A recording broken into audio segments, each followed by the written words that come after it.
Alvin, ang sundalo. Credit to the author. 4,051-59. Ang mga pangalan po na nandito ay galing sa mga name generator. Kung meron man pagkakatulad sa mga pangalan ng tao o lugar at pangyayari, ito ay tunay na hindi sinasadya. Gayunpaman, alam ng dalawa ang intensyon ng isa't isa kaya sila ay maingat. Kung magpapatuloy ito, sa tingin ba nila ay makakahanap sila ng paraan? Naisip ni Alvin sa sarili habang umiiling.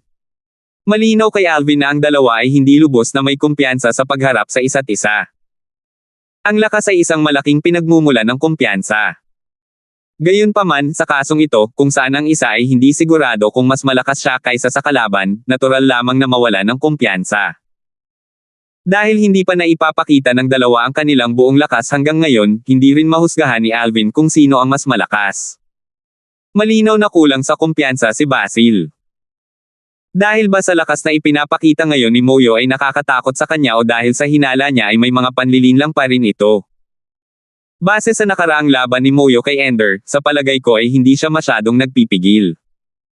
Natural lang, hindi ako sigurado kung totoo nga iyon.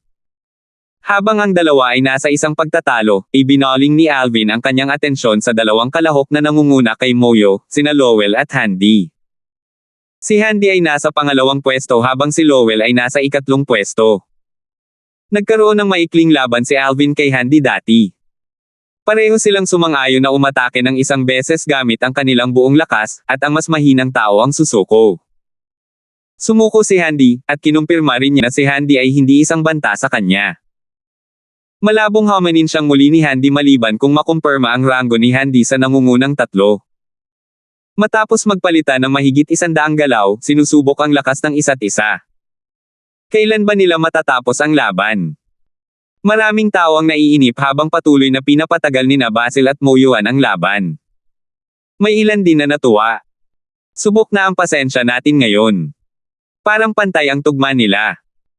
Gayunpaman, sa tingin ko ay makakahanap sila ng paraan para matapos ng maayos ang laban sa halip na hayaan itong matapos sa tabla. Nakakainis naman. Kung mas malakas ang isang tao, madali niyang matatapos ang laban. Pagkatapos ng 200 galaw, tumaas ang kilay ni Alvin. Parang nawawalan na ng pasensya si Moyo. Maayos naman ang takbo niya kanina, pero parang apektado siya ng mga sinasabi ng mga tao. Kanina, narinig ni Alvin ang ilang taong nanunuya kay Moyo, na sinasabing mas mababa siya kaysa sa isang babae. Hindi niya masyadong inisip ang mga komentong iyon. Kung totoo ito, hindi lang sana si Moyo ang mas mababa kay Basil. Ang mga kalahok na mas mababa sa kanya ay mas mababa rin sa kanya. Si Basil lang ang babaeng nasa top 10 nanogram 7 mansions fist sa pagkakataong ito. Natural lang na namumukod tangi siya. Habang tumatagal, lalong nagiging balisa si Moyo. Walang makakasiguro kung talagang apektado siya ng mga usapan sa kanyang paligid. Sa oras na ito, isang batang disipulo mula sa Pure Yang sect ang nagsabi sa mahinang boses, iniisip ko kung ang mga tao mula sa Underworld Mansion ang nagsimula ng talakayan. Si Basil ay mula sa angkan ng Yuan, ngunit sa katunayan, siya ang kumakatawan sa nangungunang 3 puwersa sa Underworld Mansion. Tutal, lahat ng 3 puwersa ay nagbigay sa kanila ng kanilang mga mapagkukunan. Kung mapabilang siya sa nangungunang 3, makakakuha siya ng kahit 3 pwesto upang makapasok sa Secret Holy Realm. Sang-ayon ako. Sinusubukan ng mansyon ng mundong ilalim na guluhin si Moyo. Kung hindi mapabilang si Basil sa nangungunang 3, ang 3 nangungunang puwersa ay mapapahamak. Paano nila hahatiin ang 2 pwesto sa kanilang 3? Aba, mukhang nahulog na si Moyo sa kanilang patibong. Sino ang nakakaalam? Sigurado akong may isang tao mula sa Howling Heaven sect ang magpapaalala sa kanya tungkol dito. Instinctive na sumulyap si Alvin sa mga tao mula sa Howling Heaven sect nang marinig ang talakayan sa kanyang paligid. Naisip niya sa loob-loob, tila binigyan siya ng kanyang mga nakatatanda ng paalala. Talaga bang apektado siya ng mga sinasabi ng mga tao o nagkukunwari lang siya? May kutob si Alvin na siya na ang huli. Dahil sa mga nagawa ni Moyo, hindi makatuwiran na ganoon kadaling pukawin si Moyo. Sa pagkakataong ito, napatawa si Moyo. Pagkatapos, ginamit niya ang kanyang bloodline power habang lumilipad patungo kay Basil. Ang lakas niya ngayon ay maihahambing sa ipinakita niya noong laban niya kay Archie. Ito na ba talaga ang limitasyon niya? Muling naisip ni Alvin. Nagningning ang mga mata ng lahat nang makita nilang sa wakas ay kumikilos na si Moyo. Matagal na rin silang naiinip. Parang hindi itinatago ni Moyo ang kanyang lakas. Sang-ayon ako. Dapat siyang umatake ng buong lakas ngayon. Hindi makatuwiran para sa kanya na magpigil. Mukhang hanggang dito na lang ang kanyang lakas. Dapat sana'y napagtanto rin ito ni Basil. Iniisip ko kung kaya niya bang talunin ang sarili niya. Sino ang nakakaalam? Pero sana nga. Sa tingin ko oo. Kung mas mahina lang siya kaysa sa kanya, hindi sana siya nagtagal ng ganito, di ba? Matagal na palang lumipas ang panahon para maglunsad ng sorpresang pag-atake. Tama. Kung mahina lang siya, matagal na sana siyang natalo ni Moyo. Hinayaan ni Moyo na maapektuhan siya ng mga mapang-akit na salitang iyon. Sa tingin ko, malaki ang tsansa ni Basil na manalo sa laban. Naningkit ang mga mata ni Basil nang makalapit si Moyo. Kasunod nito, isang nagyayelong enerhiya ang lumabas mula sa kanyang katawan. Maya-maya, isang makapal na pader ng yelo ang lumitaw sa kanyang harapan. Swoosh! Swoosh! Swoosh! Dumagundong ng malakas ang tunog ng banggaan ng dalawa. Maya-maya pa, pinanood ng lahat si Moyo habang patuloy na sumusulong dala ang kanyang kitang-kitang banal na artifact. Nagliwanag ito na parang nagliliyab na sulong sa oras na ito. Bigla siyang sumigaw, break. Pagkarinig pa lang ng boses ni Moyo, isang manipis na bitek ang lumitaw sa pader ng yelo. Pagkatapos, nagsimula itong kumalat na parang sapot ng gagamba. Swoosh! Kasabay nito, nagpakawala si Basil ng isang malamig na sinag ng espada bago ito nawala sa kanyang kinaroroonan. Nang makita ito, naninangkit ang mga mata ni Alvin. Espada daw. Nagulat din si Dylon, kasama ang iba pang matataas na opisyal mula sa iba't ibang puwersa. Naunawaan ba ni Basil ng mansyon ng mundong ilalim ang panimulang anyo ng sword daw? Iniisip ko kung swerte ba o sadyang may talento lang siya. Nang tumama ang sinag ng espada ni Basil sa atake ni Moyo, tila nanalo ang sinag ng espada niya. Dahil dito, inakala ng lahat na ang laban ay matatapos pabor kay Basil. Swoosh! Swoosh! Swoosh! Hindi inaasahan, biglang sumabog ang enerhiya ni Moyo. Dahil dito, agad niyang binaligtad ang sitwasyon. Kanina pa itinatago ni Moyo ang lakas niya. Sus Mariosep. Kaya pala nagpipigil siya sa lahat ng oras na ito. Madali sana niyang napigilan si Basil kung umatake lang siya gamit ang buong lakas niya kanina, di ba? Bueno, sinusubukan niya ang tubig kanina. Wala siyang ideya kung gaano kalakas si Basil, kung tutuusin. Medyo nagulat din si Alvin. Bagamat may haka-haka siyang nagpipigil pa rin si Moyo, pakiramdam niya ay hindi naman gaanong nagpipigil si Moyo. Kasabay nito, naging hindi magandang tingnan ang ekspresyon ni Archie. Sus Mariosep. Ang pigil niya talaga noong nag-away tayo kanina. Matapos makita ang lakas ni Moyo ngayon, alam ni Archie na wala siyang kalaban-laban kay Moyo. Kahit na makatiis siya ng ilang sandali, matatalo rin siya kalaunan. Gayunpaman, ang galit ay hindi makatwiran. Sa oras na ito, nakaramdam siya ng inis dahil nagpigil si Moyo noong nag-away sila ngunit pinili niyang ilabas ang kanyang buong lakas kapag nakikipaglaban kay Basil. Nakalimutan ni Archie na nasa ika-10 pwesto na siya ngayon. Nang hamanin niya si Moyo, na nasa ika-4 na pwesto, mananatili pa rin sa ika-4 na pwesto si Moyo matapos siyang talunin. Kaya naman, hindi na niya kailangang sayangin ang ganoong kalaking enerhiya kung pareho lang din naman ang magiging resulta. 4,052. Nanalo si Moyo. Maliban na lang kung itinatago pa rin ni Basil ang kanyang lakas, matatalo siya. Sa palagay ko ay hindi niya itinatago ang kanyang lakas. Matagal na niyang hinihintay ang kanyang gagawing hakbang. Sigurado siyang may kumpiyansa siyang matatalo siya kaya nagmadali siya. Sayang, malamang hindi niya inaasahan na itinago ni Moyo ang napakaraming lakas nito. Medyo tuso si Moyo. Naghihintay siya ng oras para gumawa ng aksyon sa mahalagang sandali. Sa palagay ko ay wala tayong masasabing sigurado ngayon. Si Basil ay ang kababalaghan na nilinang ng mga nangungunang puwersa mula sa mansyon ng mundong ilalim. Hindi natin alam kung ano ang kanyang lakas. Sa larangan ng digmaan. Matagumpay na napigilan ni Moyo si Basil gamit ang biglaang paglakas nito. Dali-daling umatras si Basil, nagtayo ng pader ng yelo na may taas at haba na halos 100 metro habang ginagawa niya ito. Gayunpaman, ang pag-atake ni Moyo ay sumaire sa pader ng yelo sa loob lamang ng ilang segundo. Lumipad palabas ang mga tipak ng yelo na parang matatalas na kutsilyo, ngunit mabilis itong naiwas ni Romano bago pa man nila marating ang karamihan.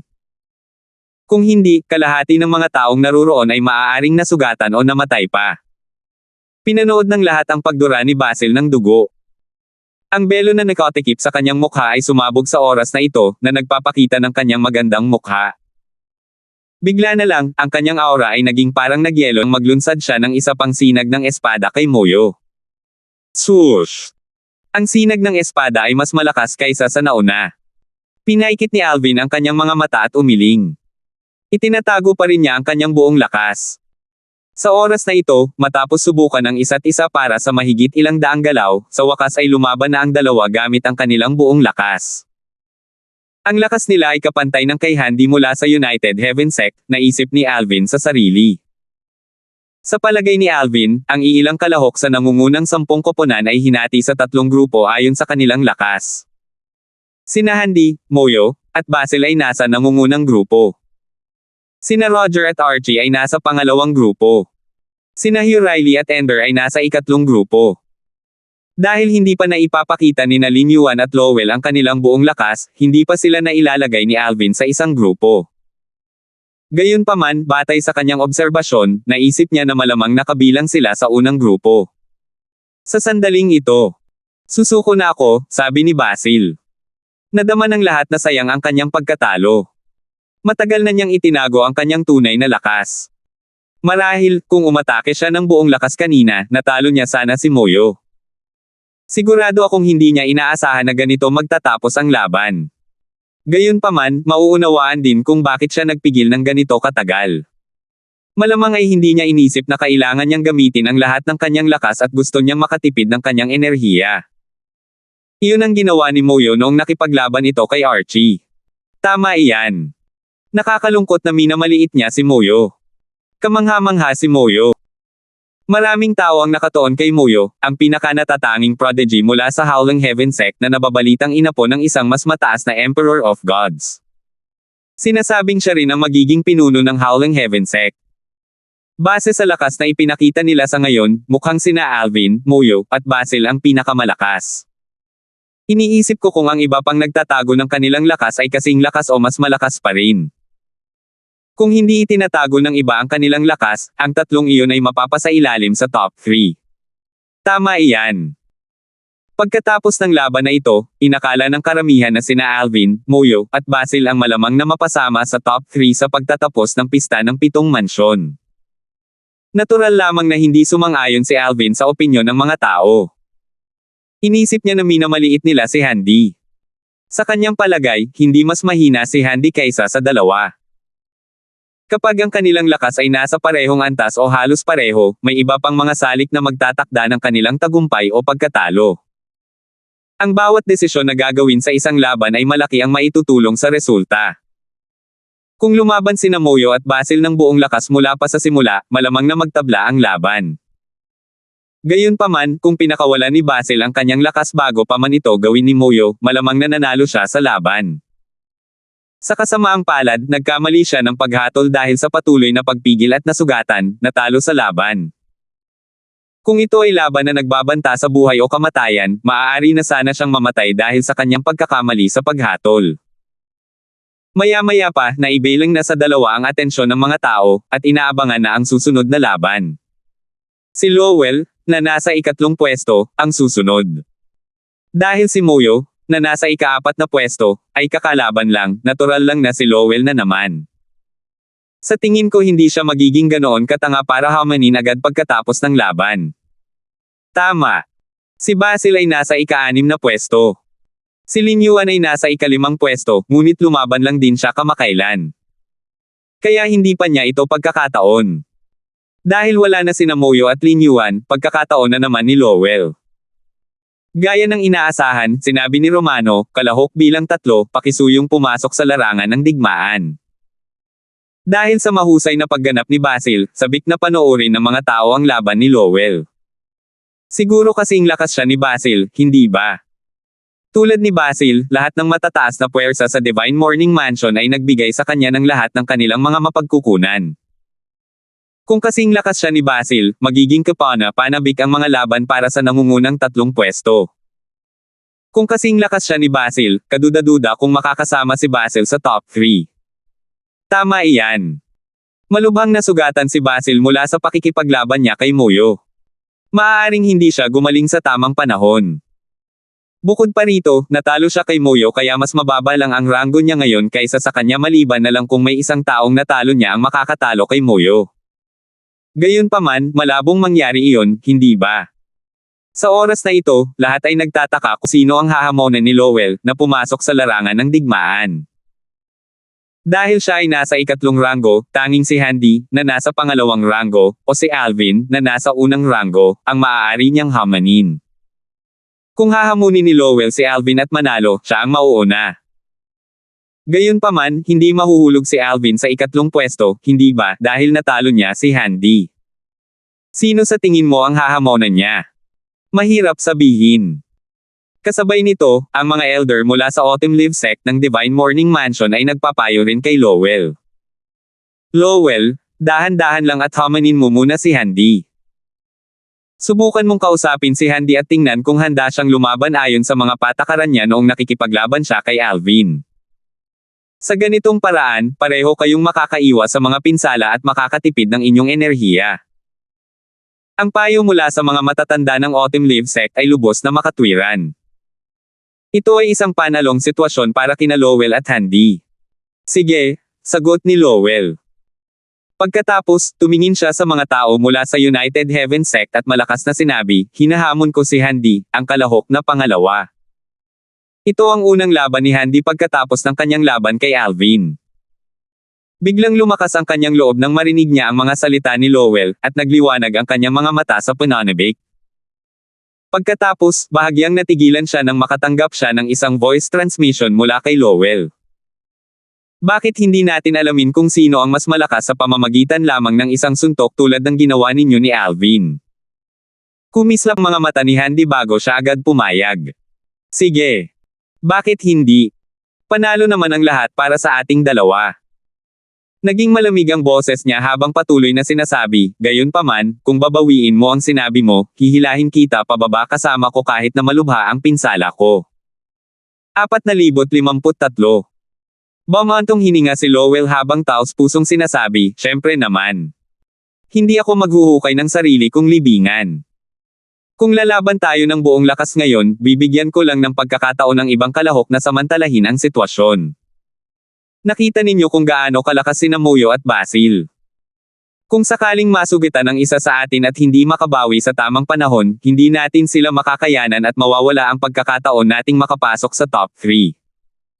Gaman ang ekspresyon ni Handy matapos makinig kay Lowell. Sabi niya, hindi ko sinasadyang makasakit ng damdamin. Nag-aalala lang ako na baka hindi mo tuparin ang pangako natin sa kritikal na sandali at atakihin ako. Ito ang unang beses na nagtulungan tayo. Kung ikaw si Alvin, hindi ko sasabihin ang mga salitang iyon dahil nagtulungan na tayo dati. Natural lamang na hindi nagdamdam si Lowell. Normal lamang para kay Handy na maghinala. Hindi naman sa nagtitiwala siya kay Handy nang walang anumang pag-aalinlangan. Nagtitiwala lamang siya kay Handy dahil walang problema sa kooperasyon ni Handy at Alvin. Gayunpaman, hindi ibig sabihin nito na tuluyan na niyang binaygo ang kanyang depensa. Magiging kahangalan ang paggawa nito. Pagkatapos makausap si Handy, nagpadala si Lowell ng voice transmission sa kanyang elder mula sa Autumn Sect Leaves. Natural na natuwa ang mga elder mula sa Divine Morning Mansion na pumayag si Lowell sa panukala. Tutal, ayaw nilang sumugal si Lowell at maapektuhan ang tsansa niyang makapasok sa top 3. Siya lang ang tanging pag-asa nila para makakuha ng pwesto para makapasok sa Secret Holy Realm, at kailangan nila ng 3 pwesto. Dati, mataas ang inaasahan nila na mauna si Lowell sa 7 Mansions Feast. Gayunpaman, matapos ang paglitaw ng napakaraming nakatagong prodigy, naramdaman nilang sapat na iyon basta't mapabilang siya sa top 3. Bonus na lang kung mauna siya. Ipinahayag din ng elder mula sa Autumn Leaf Sect ang intensyon ng iba pang mga nasa matataas na puwersa sa Divine Morning Mansion. Huwag mong subukang tambangan si Handy. Hindi niya hahayaang maglaho ang kanyang depensa. Makipagtulungan ka lang sa kanya tulad ng ginawa ni Alvin. Kung sa tingin mo ay hindi siya kayang tapatan mo, sabihin mo sa kanya na sumuko. Kung tatanggi siya, makipaglaban ka sa kanya. Kung pareho kayong magkapantay, kumbansihin mo siyang tapusin ang laban sa tabla. Kung hindi ka kayang tapatan niya, sumuko ka. Pangatlo ka pa rin. Kung hindi ka kayang tapatan niya, tiyak na hindi ka kayang tapatan ni Alvin.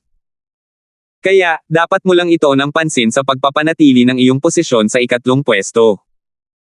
Sina Basil at Moyo ay parehong may pinsala ngayon, at hindi magiging madali para sa kanila na ganap na gumaling sa ganoong kaikling panahon. Kung mapapanatili mo ang iyong pinakamahusay na kondisyon, magiging madali para sa iyo harapin sila. Dahil ito ang intensyon ng tatlong matataas na puwersa sa Divine Morning Mansion na malaki ang namuhunan sa kanya, natural lamang na pumayag si Lowell sa kanilang mungkahi. Sa pagkakataong ito, sinabi ni Romano, mga ginoo, maaari na kayong magsimula kapag handa na kayo. Pinanood ni na Alvin at ng iba pa ang larangan ng digmaan. Mataas ang kanilang inaasahan kay Lowell na nakatanggap ng mga mapagkukunan mula sa nangungunang tatlong puwersa sa Divine Morning Mansion matapos mapanood ang laban ni Basil.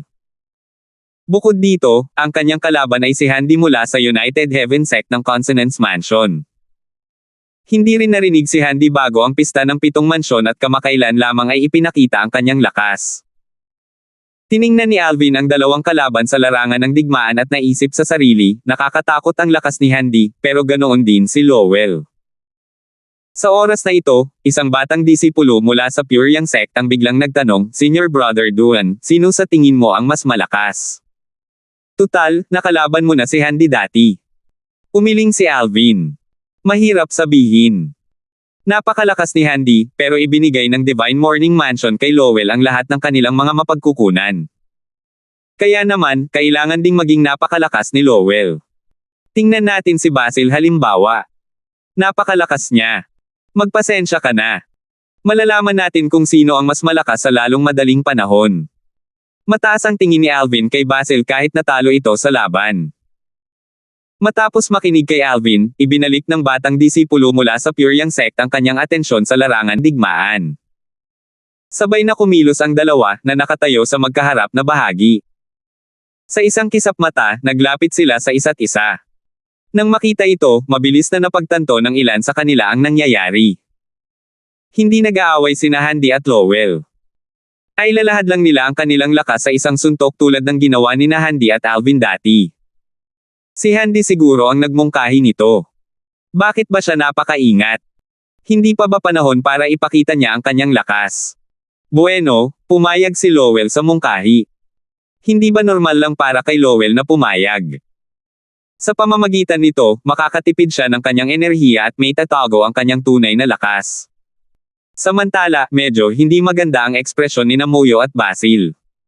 Kung ikukumpara kina Handy at Lowell, sila ay labis na nakipaglaban at malubhang nasugatan at napagod dahil dito. Dahil ginagawa ito ni Handy at Lowell, magiging masama ito para sa kanilang dalawa kapag nakaharap nila sina Handy at Lowell mamaya. Na naman. Bahagyang nagulat din si Alvin nang matuklasan niya ang intensyon ni Handy at Lowell. Hindi pa nakakabawi ang mga manunood mula sa pagkagulat ng magsalpukan ang dalawang kalaban, ramdam ang lakas ng isa't isa. Biglang bahagyang kumunat ang noo ni Handy. Sa kabaligtaran, makikita ang bahid ng kagalakan sa mukha ni Lowell. Kasabay nito, napansin na ni Alvin ang abnormalidad ni Handy. Siya ang pinakapamilyar sa lakas ni Handy. Sa kanyang pakikipaglaban kay Handy, maging ang atensyon ng mga emperador ng mga Diyos ay nasa kanya kaya hindi nila binigyang pansin si Lowell. Dahil dito, siya ang unang nakapansin na ang lakas na pinakawalan ni Handy ay tila mas mahina kaysa dati. Bakit humina ang lakas niya? Hindi siya lumaban kamakailan, at hindi rin naman siya nasugatan. Wala itong saysay. Pagkatapos, biglang may pumasok na ideya sa isip ni Alvin. Naglalagay ng bitag si Handy para kay Lowell. Sa larangan ng digmaan, si Lowell, na tuwang-tuwa, ay agad na binawasan ang kanyang pagbabantay, hindi inaasahan na gagawa ng aksyon si Handy. Pagsisisihan niya ang pagbaba ng kanyang pagbabantay sa sandaling ito. Gayun din, ang mga Emperor of Gods mula sa Divine Morning Mansion ay natuwa rin sa resulta. Ha! Ganito na ba kalakas si Handy? Ibig sabihin ba nito ay may pagkakataon si Lowell na labanan si Alvin para sa unang pwesto? Mukhang hindi kayang talunin ni Lowell ang prodigy mula sa United Heaven Sect ng Consonance Mansion. Biglang. Bang! Natigilan ang ekspresyon ng lahat. Marahas na lumabas ang divine energy ni Handy habang pinapagana niya ang kanyang bloodline power. Kasabay nito, ang kanyang kitang-kitang divine artifact ay tumatama kay Lowell. Handy! Sigaw ni Lowell. Nako, huli na para makapag-react siya nang maramdaman niya ang mabangis na pag-atake ni Handy mula sa likuran. Napuno siya ng galit nang mapagtanto niyang sumuwi si Handy sa pangako. Mabilis lamang niyang magagamit ang kanyang lakas at ang lalim ng batas upang bumuo ng hadlang sa oras na ito. Bang! Nabasag ang pananggalang na harang ni Lowell, at siya ay napatalsik pabalik, at dumuran isang subo ng dugo. Siya ay malubhang nasugatan. Nabulunan siya sa dugo sa kanyang bibig, nagpupumiglas at nabigong sumuko. Bang!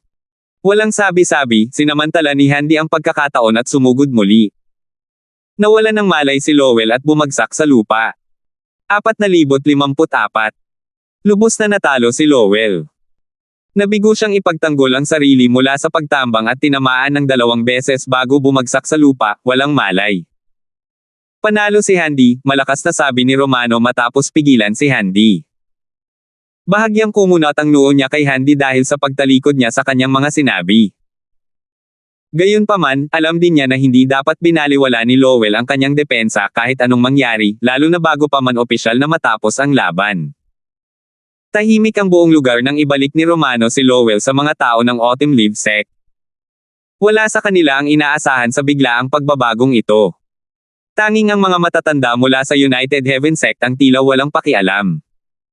Malinaw na matagal na nilang alam ang plano ni Handy. Bukod dito, malinaw na sumasang-ayon sila sa plano. Sa katunayan, hindi nila inakala na magtatagumpay si Handy. Kung magtatagumpay man siya, inisip nila na magsisilbi lamang itong aral kay Lowell. Kaya naman, bahagyang nagulat din sila na nagtagumpay si Handy. Napabuntong hininga na lamang sila sa kawalang ingat at kawalang muwang ni Lowell. Napakawalang awa, naisip ni Alvin sa sarili habang sumusulyap kay Handy, na nasa larangan ng digmaan pa rin. Kasabay nito, natutuwa siya na nanatili itong mapagmatsyag sa kanilang laban. Naisip din niya kung hindi ba tinangka ni Handy na linlangin siya dahil mas malakas ito kaysa kay Handy. Batay sa kasalukuyang sitwasyon, naisip ni Alvin na hindi tulad ng pinaniniwalaan ng lahat kanina, si Lowell ang malamang na nagmungkahi na alamin nila ang kanilang lakas sa pamamagitan ng isang atake. Malamang na ito ang dahilan kung bakit hindi masyadong alerto si Lowell. Kung si Handy ang nagmungkahi niyan, tiyak na mas alerto sana si Lowell. Sa palagay ko ay hindi basta-basta hahayaan ng Divine Morning Mansion ang mga bagay-bagay, naisip ni Alvin sa sarili habang nakatingin sa mga tao mula sa Divine Morning Mansion. Karamihan sa kanila ay nakatayo pa rin. Maya-maya, biglang lumipad palabas ang 3 pinuno ng pangkat mula sa nangungunang 3 puwersa sa Divine Morning Mansion. Lumapag ang 3 intermediate Emperors of God sa harap ni Handy, na malapit nang umalis sa larangan ng digmaan. Hindi maganda ang kanilang ekspresyon sa oras na ito. Ang elder mula sa Autumn Leaf Sect ang unang nagsalita. Handy, bakit mo tinambangan si Lowell gayong malinaw na pumayag kang tukuyin ang iyong lakas sa isang suntok lang? Kasuklam-suklam ka talaga. Sabi ng isa pang matanda, Handy, kailangan mo kaming bigyan ng paliwanag. Tama iyan. Dapat kang managot sa kasuklam-suklam na gawaing ito. Ang 3 intermediate Emperors of Gods ay matamang nakatitig kay Handy. Akala ni Alvin ay mukhang aatakihin na ng 3 si Handy. Sa oras na ito, ang nangungunang elder mula sa United Heaven Sect ay lumipad din papunta sa larangan ng digmaan. Tumayo siya sa harap ni Handy, pinoprotektahan si Handy, bago niya sinabi ng may pangungutya, masisisi mo lang si Lowell sa pagiging pabaya. Noong laban ni Handy kay Alvin, inamin ni Handy ang pagkatalo dahil nanatiling alerto si Alvin at hindi naloko. Siya rin ang nagmungkahi nito kay Alvin. Gayunpaman, si Lowell ang nagmungkahi nito bago ang laban. Nasugatan siya dahil sa sarili niyang kapabayaan at pagiging kampante. Dapat kang magpasalamat na hindi ito isang labanan na may hangganan ang buhay. Kung hindi, mamamatay na sana siya. Dapat mong pasalamatan si Handy sa pagtuturo sa kanya ng isang mahalagang aral sa buhay. Sa kabila ng kanilang galit, walang nagawa ang mga makapangyarihang tao mula sa Divine Morning Mansion. Tutal, hindi lang ang elder mula sa United Heaven Sect ang naroon, kundi pati na rin si Romano. Sa huli, tanging titig lang ang nagawa nila kay Handy bago bumalik sa kanilang mga upuan. Maaari pa nga silang magtalo dahil naideklara na si Handy na panalo. Sa kabila ng kanyang kasuklam-suklam na pamamaraan, lihitimo ang kanyang tagumpay. Ang tanging magagawa nila ay bumalik at pagalingin si Lowell.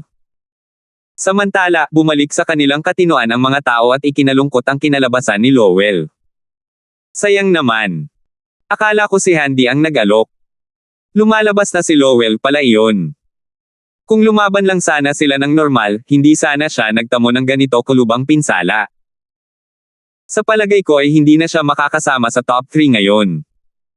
Talagang nabaril ni Lowell ang sarili niya pa ngayon. Pagkatapos ng laban ni Basil at Muyo, alam ng lahat na mauunawaan kung bakit gustong panatilihin ni Lowell ang kanyang enerhiya at bawasan ang panganib na masugatan. Nakalulungkot lamang na binawasan niya ang kanyang depensa sa kritikal na sandali na nagbigay ng pagkakataon kay Handy. Gayunpaman, naiintindihan nila kung bakit biglang binawasan ni Handy ang kanyang depensa. Nalaman lamang nila ang nangyari mula sa kanilang mga nakatatanda. Kaya nagkunwari si Handy na mas mahina para mabawasan ang depensa ni Lowell. Ang bangis talaga ni Handy. Bueno, ang hari ang panalo. Sa tingin ko ay walang masama sa ginawa ni Handy. Kasalanan ni Lowell ang pagiging pabaya. Sang-ayon ako. Inisip ng mga tao na mabagsik ang ginawa ni Handy, ngunit kasabay nito, inisip din nila na hindi ito makatwiran kahit na ito ay kasuklam-suklam. Bukod dito, kung sila ang nasa kanyang kalagayan, maaaring ginawa rin nila ang parehong bagay. Samantala, tiningnan ni Alvin ang mga elder mula sa Autumn Leaves Sect, na nakapalibot kay Lowell, habang iniisip niya, wala nang pag-asa si Lowell na makapasok sa top 3 ngayon. Kahit na hindi magkasundo ang kanyang mga elder, wala na silang magagawa. Kahit ibigay pa nila sa kanya ang lahat ng kanilang healing divine pills, maituturing na mabuti kung mapagaling nila ang kalahati ng kanyang mga pinsala bago ang kanyang susunod na laban. Malinaw na nakikita ni Alvin ang mga pinsala ni Lowell kanina kaya lubos siyang kumpiyansa sa kanyang paghatol. Maya-maya, ibinaling ni Alvin ang tingin sa mga tao ng United Heaven Sect. Nagkataon na nagkatitigan sila ni Handy. Ngumiti si Handy at nagtanong gamit ang voice transmission, Alvin, sa tingin mo ba ay kasuklam-suklam din ako? Tumingin si Alvin kay Handy nang may kahulugan at nagtanong bilang tugon, ano sa palagay mo? Bumantong hininga si Handy. Hindi na ako nagugulat na ganoon mo ako iniisip. Gayunpaman, ito ay isang mundo kung saan ang mahihina lamang ang biktima ng malalakas. Sisihin lamang ni Lowell ang kanyang sarili sa pagiging pabaya. Hindi siya mapunta sa ganitong kalagayan kung nanatili lamang siyang mapagbantay tulad mo. Kung hindi ka ganoon ka-alerto, gagawin ko rin sana ang pareho. Masasabi kong ang mga cultivator mula sa Devata Realm na tulad mo ay talagang kahanga-hanga. Maaaring hindi sumang-ayon si Alvin sa kasuklam-suklam na pamamaraan ni Handy, ngunit hindi niya may kakaila na may katotohanan sa mga salita ni Handy. Ang mundong ito ay tunay ngang mundo kung saan ang mahihina ay biktima ng malalakas. Gayunpaman, hindi niya inakalang makakasundo niya ang isang taong tulad ni Handy. Labag sa kanyang mga prinsipyo ang hindi pagtupad sa mga pangako. Kahit na hilingin sa kanya ng Pure Yang Sect na gawin ang isang bagay na tulad niyan, hindi siya kailanman papayag. Sa oras na ito, sinabi ni Romano, matatapos ang mga laban dito ngayon. Magpapatuloy tayo bukas. Maagang natapos ang laban dahil naglaban na ang lahat. Bukas na lamang magpapatuloy ang panibagong laban. Kasabay nito, nanatiling madilim ang kapaligiran hanggang sa maghiwa-hiwalay ang lahat. 4,055. Kahit tanghali pa nang matapos ang laban, wala ni isa, kasama na ang mga mula sa Pure Yang Sect, ang gumala at bumalik sa kani-kanilang matutuluyan, na inayos ng Profound Jade Mansion. Habang naglalakbay pabalik, marami sa mga batang disipulo mula sa purong yang sekta ang nag-uusap pa rin tungkol kina Handy at Lowell. May ilan na itinuturing na katanggap-tanggap ang ginawa ni Handy habang ang ilan naman ay itinuturing na masyadong mabangis at kasuklam-suklam. Si Handy ay talagang mabangis at kasuklam-suklam. Nagkasundo na sila ni Lowell, ngunit binawi niya ang kanyang mga sinabi sa kritikal na sandali at tinambangan si Lowell. Ito ang pista ng 7 mansyon. Lahat ay naglalaban-laban para sa mas mataas na ranggo. Masasabi ko lang na si Lowell ay masyadong inosente at pabaya. Hindi ako makapaniwala na binawasan niya ang kanyang bantay. Kung naging alerto lang siya, kahit na nagtagumpay ang pananambang ni Handy, hindi sana siya gaanong nasaktan. Sisisihin lang ni Lowell ang sarili niya sa pagiging pabaya. Kung ako si Handy, sana ay sinunggaban ko na ang pagkakataon at tinambangan ko rin siya. Tama. Napansin siguro ni Handy na kapantay niya si Lowell noong una. Pagkatapos, sinamantala niya ang pagkakataon ng ibaba ni Lowell ang kanyang depensa at inambush siya. Sinadya ni Handy na ipakita ang kanyang kahinaan para mawala ng gana si Lowell. Nakakalungkot na naloko si Lowell. Hindi nagulat si Alvin na karamihan sa mga batang disipulo mula sa purong yang sekta ay nasa panig ni Handy. Bagamat kasuklam-suklam ang pamamaraan ni Handy, siya pa rin ang nagwagi sa huli. Ang nagwagi ang hari sa mundong ito. Mauunawaan din kung bakit napakababa ng ginawa ni Handy para mapanatili ang kanyang ranggo. Ang pagraranggo sa top 3 ay nangangahulugan na mas marami ang magiging pwesto ng isa kaysa sa pagraranggo sa top 10. Kung mapapanatili niya ang kanyang ranggo sa top 3, walang duda na malaki ang magiging gantimpala niya mula sa United Heaven Sect. Dahil dito, magiging mas maayos ang kanyang cultivation path sa hinaharap. Mabuti na lang at mas malakas si Alvin kaysa kay Handy. Kung hindi, baka ganoon din ang ginawa niya. Di nagtagal, napunta ang kanilang usapan kay Alvin. Marami sa kanila ang nakaramdam ng mabilis na pagtibok ng kanilang mga dibdib nang maisip nila ang panganib na maaaring kinaharap ni Alvin. Napangiti na lamang si Alvin nang marinig ang kanilang pag-uusap. Kahit natambangan siya ni Handy, hindi sana magtatagumpay si Handy. Tutal, nanatili siyang mapagmatsyag mula simula hanggang katapusan. Nagamit na niya ang kanyang banal na enerhiya at handang ilabas ito sa anumang oras. Kaya naman, tiwala siyang hindi siya masasaktan kahit natambangan siya ni Handy. Samantala, sina Pong, Dylan, at Peggy ay hindi nagsalita. Alam nila na sa karanasan ni Alvin mula sa kanyang panahon sa makamundong mundo hanggang ngayon, hindi gagawa si Alvin ng ganoong kawalang ingat na pagkakamali tulad ng ginawa ni Lowell. Sa oras na ito, may nagsabi, sa aking palagay, kahit na ang mga kalahok ay napakahusay, si Senior Brother Duan ay may pagkakataong mauna sa pista ng 7 mansyon. Ang lahat, kabilang sina Dylan at Peggy, mula sa Pure Yang Sect ay likas na lumingon kay Alvin. Inisip din ng dalawang nakatatanda na si Alvin ay may malaking tsansa na mapunta sa unang pwesto. Noong una, inakala nilang pangalawa o pangatlo lang siya sa pwesto.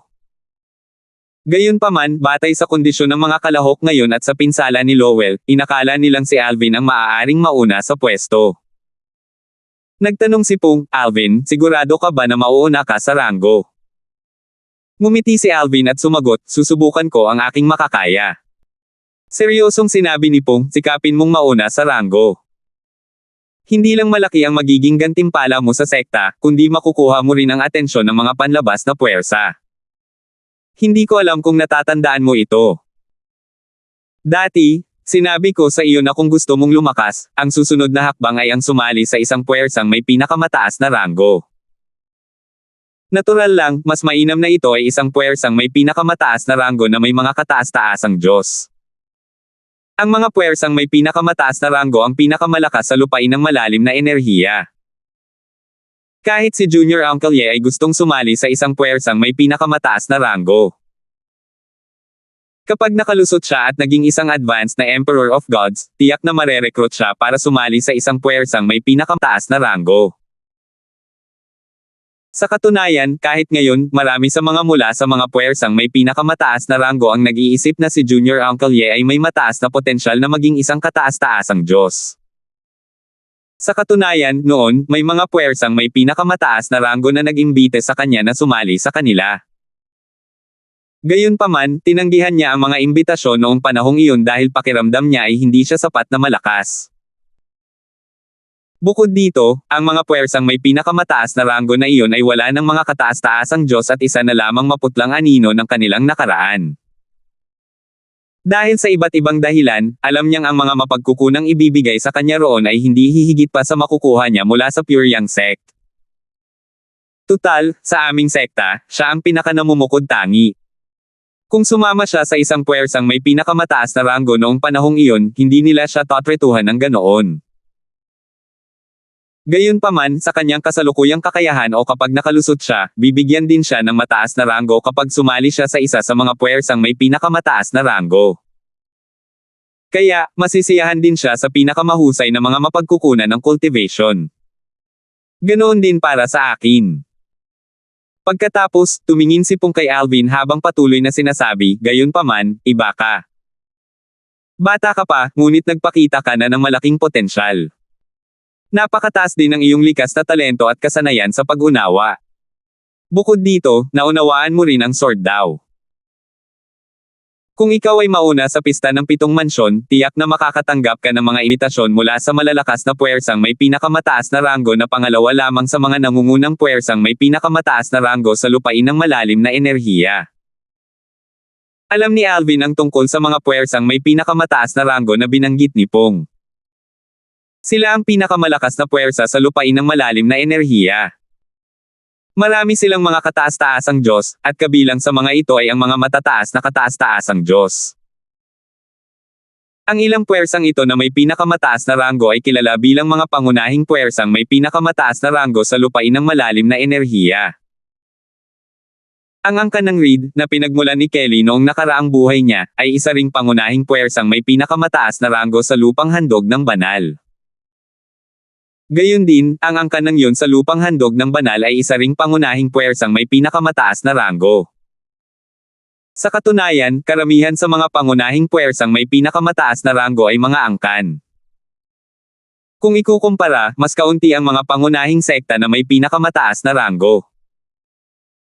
Ito ay dahil ang mga pangunahing angkan na may pinakamataas na ranggo ay may suporta ng mga pinakamataas na makapangyarihang grupo, na kanilang mga inapo. Kung tungkol naman sa mga pangunahing sekta na may pinakamataas na ranggo, susuportahan lamang sila ng mga pinakamataas na makapangyarihang grupo kung wala silang mga inapo o kung mayroon silang malalim na pagmamahal sa mga sekta. Mapaordinaryong magsasaka man o isang napakalakas na makapangyarihang tao, natural lamang na susuportahan ng lahat ang kanilang pamilya. Bukod pa riyan, ang pangunahing puwersang may pinakamataas na ranggo ay bihirang mag-recruit ng mga tagalabas bilang mga disipulo. Totoo ito lalo na para sa mga angkan. Bukod dito, hindi nagkukulang ang mga pambihirang kahangahangang tao sa mga puwersang ito. Kaya naman, maliban kung ang isang tao ay may pambihirang talento, hindi siya marerecruit ng isang pangunahing puwersang may pinakamataas na ranggo. Dahil dito, sinabi ni Pong na kung si Alvin ang mauna sa ranggo, iimbitahan siya ng malalakas na puwersang may pinakamataas na ranggo na pangalawa sa mga puwersang may pinakamataas na ranggo. Kahit na mauna pa siya sa ranggo, hindi siya maituturing na pambihira sa paningin ng mga nagmula sa mga puwersang may pinakamataas na ranggo. Marahil, bibigyan lamang nila siya ng pansin kapag naging isang mas mataas na emperador ng mga Diyos. Bukod pa riyan, hindi lahat ng pangunahing puwersang may pinakamataas na ranggo ay may suporta ng mga pinakamataas na powerhouse. Ang ilan sa mga pinakamataas na powerhouse sa likod ng mga pangunahing puwersang may pinakamataas na ranggo ay namatay na, ngunit ang mga puwersa ay nagawa pa ring manatiling matatag dahil sa mga formasayon at iba pang kayamanan na iniwan ng mga pinakamataas na powerhouse. Ang ganitong formasayon ay imposibleng basagin ng mga naninirahan sa realms of gods. Kahit ang mga pinakamataas na powerhouse ay maaaring masaktan dahil sa sapilitang pagbasag ng naturang formasayon. Hindi ito isang maliit na bagay para sa isang pinakamataas na powerhouse na masaktan dahil maaaring targetin siya ng isa pang pinakamataas na powerhouse sa kanyang mahinang estado. Maaari itong humantong sa kamatayan. Gayunpaman, ang mga Supreme Powerhouse sa pangkalahatan ay hindi umaatake sa mga Prime Supreme Rank Forces ng walang mabuting dahilan. Tutal, mas maraming disbentaha at bentaha ang paggawa nito.